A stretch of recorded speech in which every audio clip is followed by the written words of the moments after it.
बिस्मिल्लाहिर्रहमानिर्रहीम। तमाम दोस्तों को अस्सलाम वालेकुम। मैं हूं अब्दुल रशीद। आपको हमारे अलबाब ट्रैवल एंड टूर्स के यूट्यूब चैनल और फेसबुक पेज में खुश आमदीद। उम्मीद करता हूं कि आप सब खैर वाफियत से होंगे। दोस्तों, आज की वीडियो मेरे उन दोस्तों के लिए है जो इस वक्त सऊदी अरब में मुकीम हैं और उनका अकामा एक्सपायर हो चुका है। तो अब वो क्या करें? उनके दो ही हल हैं, या तो वो नकल कफाला लें या फिर खरूज निहाई लगवाएं।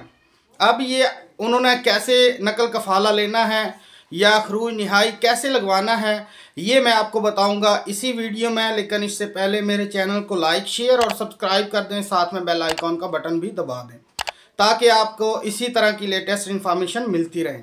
अब बात करते हैं जो मेरे दोस्त सऊदी अरब में इस वक्त मुकीम हैं और उनका अकामा एक्सपायर हो चुका है। अकामे एक्सपायर हुए 1 महीना, 1 साल, 2 साल या 3 साल का अरसा हो चुका है।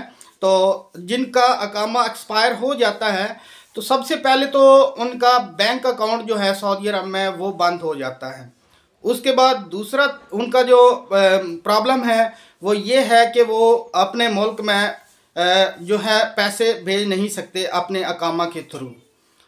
तीसरी प्रॉब्लम ये है कि वो छुट्टी पर नहीं आ सकते। अब वो सिर्फ सऊदीया में इलीगल यानी कि गैर कानूनी तरीके से वो रहते हैं और काम कर रहे होते हैं।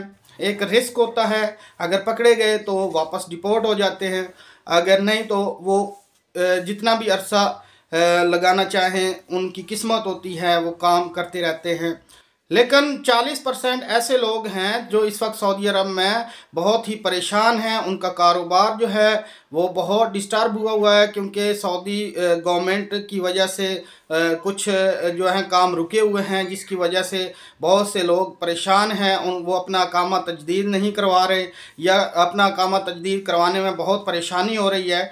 तो ये सारी परेशानियां बहुत सारी हैं। अकामा एक्सपायर हो जाता है, फिर लोग ये सोचते हैं कि उनके पास ये ऑप्शन ख़त्म हो गया, लेकिन इसके ऑप्शन जो हैं वो 3 ऑप्शन हैं। सबसे पहला काम तो ये है कि अगर आपके पास आपका अकामा एक्सपायर हो चुका है तो फिर आपने क्या करना है, किसी दूसरे कफ़ील के साथ या किसी कंपनी में आपने कॉन्ट्रैक्ट करना है, अपना नकल कफाला लेना है।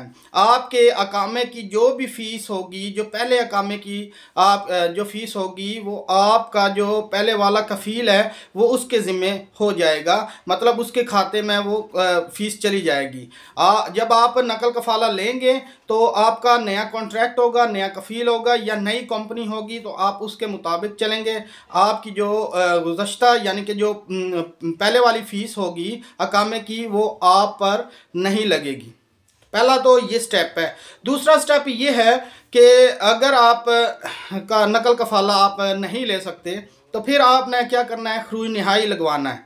खरूज निहाई लगवा कर आप अगर सऊदी अरब से आएंगे तो दोबारा किसी नए वीज़े पर आप जा सकते हैं। अब खरूज निहाई आपने 2 तरीक़ों से लगवाना है। वो कैसे लगवाना है? सबसे पहला तरीका ये है कि आपने जाना है मकतब अमल में। वहाँ पर आपने एप्लीकेशन देनी है, कफ़ील के ख़िलाफ़ केस करना है। तो वो जो मकतब अमल हैं वो आपका और कफ़ील का जो है वो कॉन्ट्रैक्ट करवाएंगे। कफ़ील और आपका जो भी कॉन्ट्रैक्ट होगा तो उसके मुताबिक चलेंगे। या तो आपको खरूज निहाई आपका लगवा देंगे या फिर आपको नकल कफाला दे दिया जाएगा। ये 2 तरीके हैं। तीसरा, आपसे अगर आप ऐसा नहीं कर सकते तो आप पाकिस्तानी सफारे में जाएं और अपनी पूरी बात बताएं और वो लोग जो हैं आपको खरूज निहाई लगवा कर दे सकते हैं।